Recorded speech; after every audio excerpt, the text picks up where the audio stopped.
তো welcome to come back on Shafiul Academy. আজকে আবারও কিন্তু আপনাদের জন্য অনেক ইম্পর্টেন্ট একটা ভিডিও নিয়ে হাজির হয়েছি।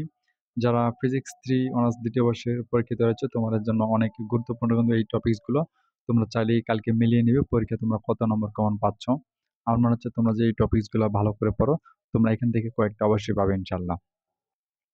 দেখো এখানে ১ নম্বর প্রশ্নে বলা আছে যে হাইজেনবার্গের অনিশ্চয়তার নীতিটি বিবৃতিতে ব্যাখ্যা করো। ২ নম্বর প্রশ্নে এটি কিন্তু গাণিতিক প্রশ্ন যে 1.51 এর বেগের কিন্তু একটা দ্বিপ্রবলিত তরঙ্গদৈর্ঘ্য নির্ণয় করতে বলছে।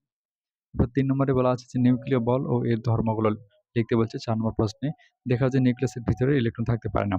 এরপর ৫ নম্বর প্রশ্নে বলা আছে দুটি চার্জের মধ্যকার কুলম্বের সূত্রটি বিবৃতির প্রতিপাদন করো।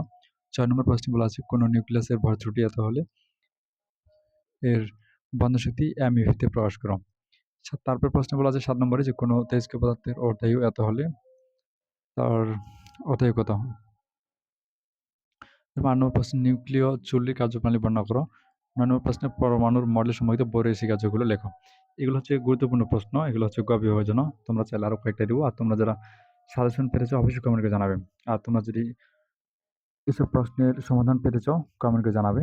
এসব প্রশ্নের সমাধান এবং উত্তর শিটগুলো আমার কাছে তৈরি করা আছে অলরেডি।